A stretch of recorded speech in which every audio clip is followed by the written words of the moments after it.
بسم اللہ الرحمن الرحیم سبحانک لا علم لنا الا ما علمتنا انک انت العلیم الحکیم۔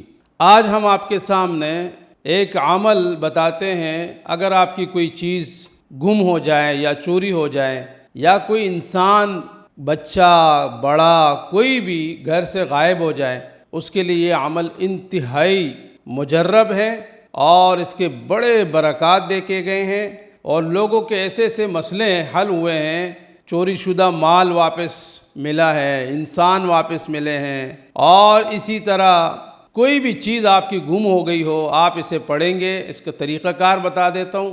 سورۃ الضحیٰ 30ویں پارے میں ہے، وَالضُّحَىٰ وَاللَّيْلِ إِذَا سَجَىٰ۔ اس کے ایک عمل پہلے بھی ہم نے بتایا تھا کہ اللہ سے جو مانگنا ہے، یہ اس صورت کے اندر اللہ رب العالمین نے اپنے حبیب صلی اللہ علیہ وسلم کو خوشخبریاں اور تسلیاں اور بہت کچھ دیا ہے، اور یہ اس امت کے لیے بھی ہے۔ جو چیزیں آج ہمیں یہ صورتیں پڑھنے کو، قرآن کریم کی تلاوت اور یہ دعائیں، یہ سب چیزیں جو ہم کرتے ہیں، اس پر اللہ رب العالمین کی طرف سے ہمیں اجر ملتا ہے۔ تو یہ جو عمل ہے کہ آپ کی کوئی چیز چوری ہو گئی یا کوئی چیز گم ہو گئی، بڑی سی بڑی چیز ہو یا چھوٹی سی چھوٹی چیز ہو، یا کوئی انسان غائب ہو گیا اچانک، اس کے لیے آپ اس عمل کو اس طرح کریں کہ 2 رکعت صلاۃ الحاجات کی پڑھیں، اس کے بعد سورۃ الضحیٰ 7 مرتبہ پڑھیں، شروع میں اور آخر میں 11 مرتبہ درود شریف، اور 7 مرتبہ آپ سورۃ الضحیٰ کی تلاوت کریں۔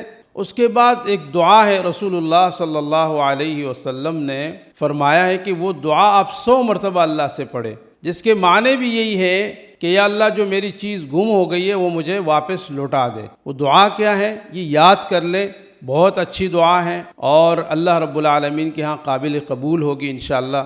اللہم رد علی ضالتی، اللہم رد علی ضالتی، اے میرے رب میری چیز جو گم ہو گئی ہے وہ مجھے واپس لوٹا دے۔ یا میرا فلاں بندہ یا بندی یا بچہ یا بچی جو بھی ہے، اس کا نام لے کے اللہ کے سامنے اللہ سے دعا کرے۔ تو یہ عمل جو آپ کو بتلایا گیا ہے، آپ انشاءاللہ اس کو کریں، فوری طور پر اللہ رب العالمین آپ کی مدد فرمائیں گے۔ ویسے اس عمل کی مدت جو ہے وہ 11 دن تک ہے، 11 دن تک آپ اسے جاری رکھیں، اپنی باقی محنت اور جو اس کے لیے چہل پہل ہے وہ بھی جاری رکھیں، محنت بھی کریں اور اللہ سے دعا بھی کریں۔ انشاءاللہ اسی عمل کے برکت سے آپ کی چیز اللہ رب العالمین آپ کو واپس لوٹا دے گا۔ جزاکم اللہ خیرا، احسن الجزاء فی الدنیا والآخرہ۔